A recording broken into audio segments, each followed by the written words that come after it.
turned up at Tootsie's where we've been booked to play for 3 months, and we've just been told we can't play because they can't possibly have an hour of original rock music in their shit-ass country club. So everywhere that we've gone in America, we've always been welcomed with open arms. But when we got to Nashville, it was like, right, you're in our town now. We were an hour from playing the show, and then suddenly your music's not welcome here. And that was hard. That was hard to take. It's the antithesis of everybody else that we've met across the country.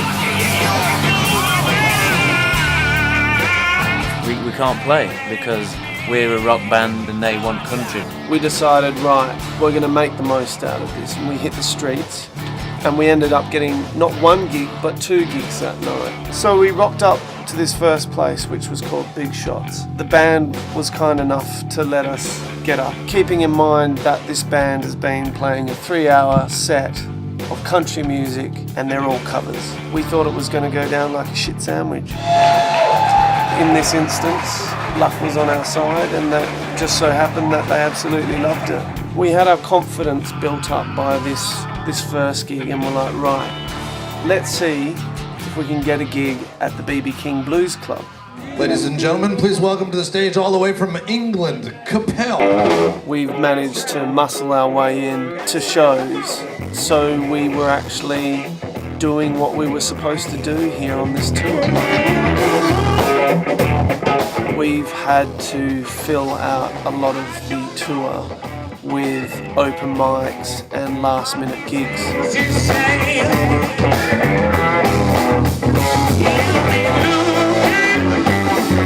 Stacy Mitchhart. I'm a blues artist based in Nashville. The best part of my day is the 4 hours I spend on stage.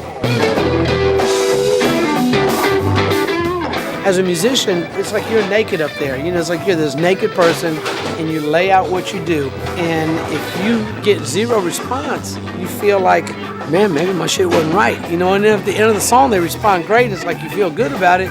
In order to give to the audience, you want the audience to give to you.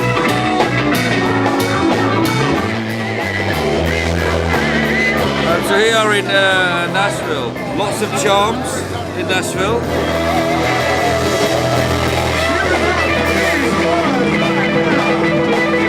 Thank you so much for having us.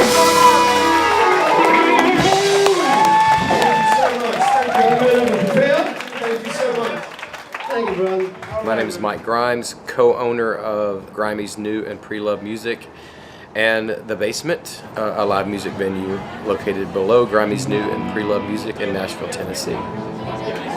Thank you guys for having us. We're Capelle from London, in America for the first time. So our promoter got us this gig at The Basement in Nashville.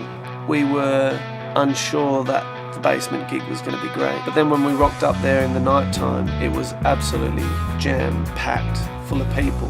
People go there to listen to cutting-edge music. My version of the Nashville scene is in stark contrast to what most people probably in the UK think of when they think of Nashville. The last 10 years has shown an explosion of music outside of the pop country music idiom. But my thing is really, and a passion of mine, is to help up-and-comers get from the ground floor to the next level, you know. With a really healthy local scene here and so many people moving here, establishing music careers, my job, my mission statement is to just find and help these bands get another rung up on the ladder, you know. We've had an amazing time on this tour and we've played some amazing gigs, but I think it's fair to say that there has been the odd gig where it's been hardly any people there. And for the band's morale, that is, you know, it's diabolical. You do question what you're doing because of it.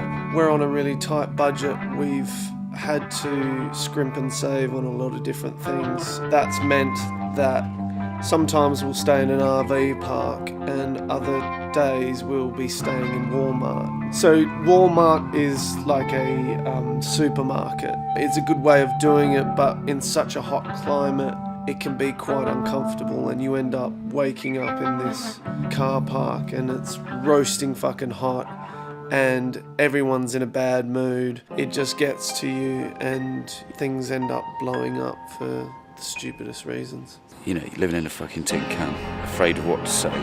The problem I've had is I always just say things fucking direct. I have no tact. I get that. I hated that from my mum, I'm afraid. My motto is, you know, if you feel strongly about something, sleep on it. And if you still feel exactly the same in the morning, then you have to say something. It just got to a point where I had to say something. Eddie was sat in the back of the RV just stewing for about 4 hours, and by the time we got to the, fill up with petrol, Eddie went off and had a cigarette.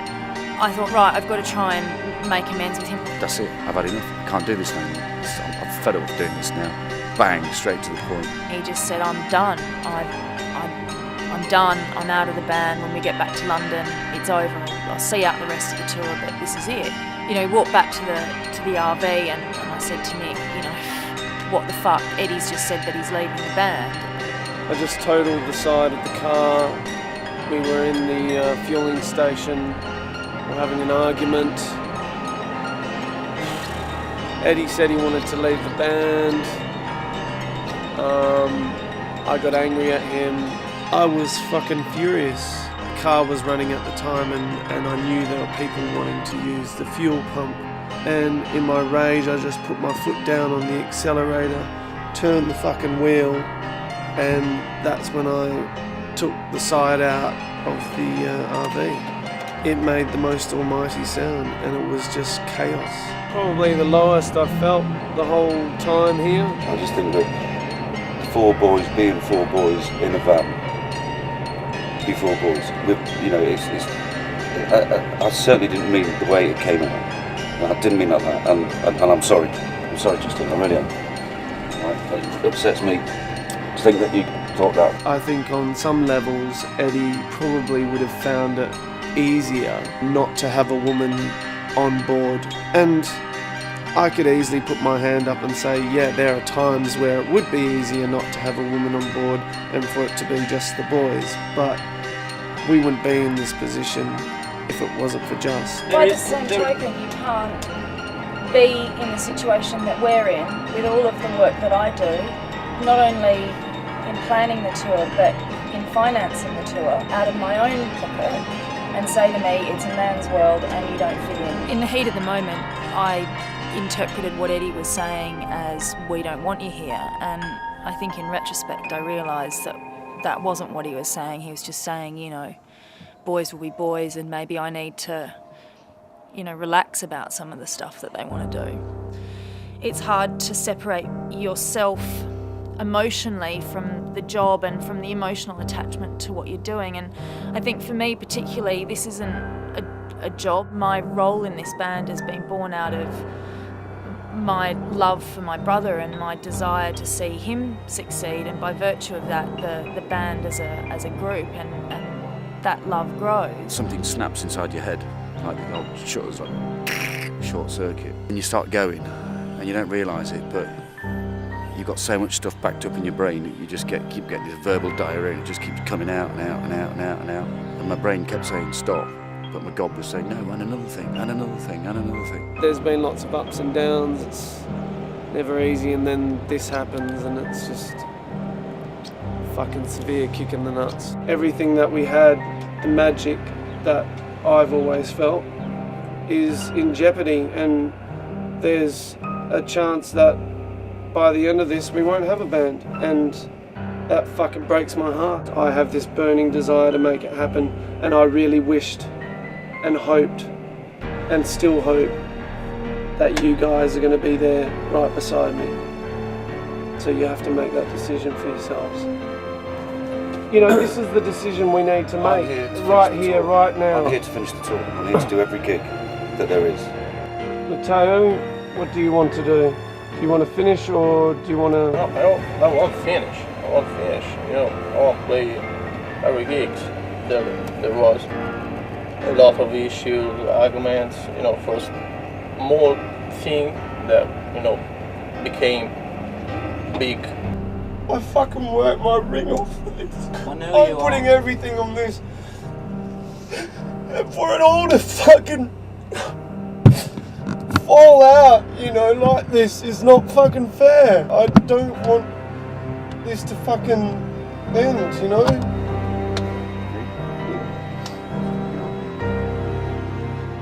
back in and then seeing everyone upset, it just got to me, you know, it just got to me.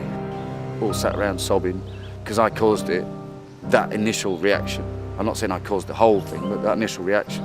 It was up to me to swallow my pride, step up to the mic and say, look, the band is completely on the floor. How are we going to fix it?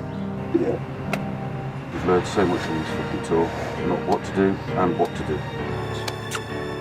Sammy? All right? I love you cunts, even though we have this fucking shit.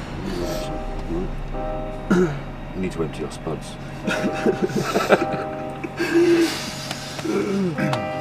Come on, I'll drive.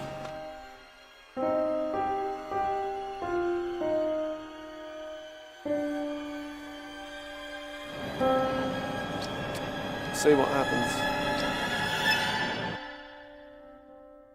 We're finally here. We're in New York City. It's the end of our tour and we're all feeling tired and a bit broken. You're all together for a long time and you've just got to see it through. You can't escape it. You're sort of forced to just get along, and that's a good thing. It's one unique life, you know, 5 people in one unique life. After the accident, I think we are restart a new life.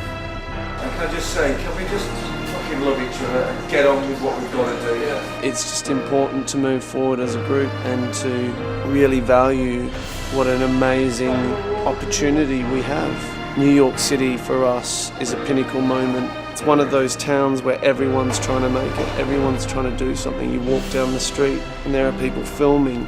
You know, you walk into Starbucks coffee, there's a girl who's got legs to heaven and a modelling agency lookbook, and she's out there strutting her stuff, trying to get seen as a model. You know, you see artists, musicians walking around the place, kids from the film school, the New York Film School, they're out there in Union Square and they're shooting little mini films, and everyone's trying to get somewhere in this town.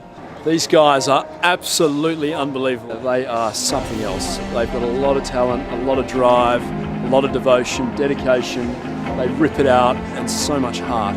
I've known Nick for a long time, probably longer than just about anyone he knows. He's come a long way, but he's still belting them out just as he used to. He's got a heart bigger than anyone I've ever met.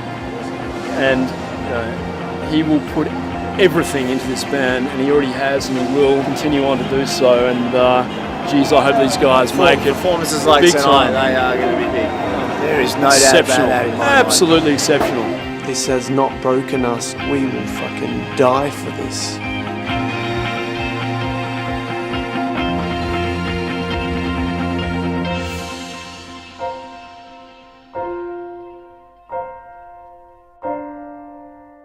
If it isn't the power in these great vocals, if it isn't the freaking rock and the guitars, if it isn't just an incredible funky rhythm that pops out at you and just makes you go, wow, what is that? It's gotta be because of the fine people and the earnestness and the determination of something that's just fermenting and just waiting to just explode. Eddie's just come through passport control with 4 cans of beer. They've gone through every single piece of his bag, swabbed it for bomb material. Pigs have only gone and nicked my beer. Can't take it on board.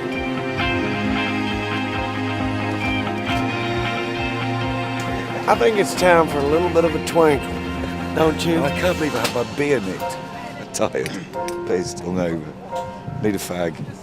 You are a fag. New addition to the family. Harry Ryan. God bless you, sunshine. Look after yourself. You too, man. We'll take it easy. Safe flight back to IT. The end of the show, not the end of the band. Thank fuck. When you get back home, everything feels like it was a dream. I want this so bad. It's what I live for.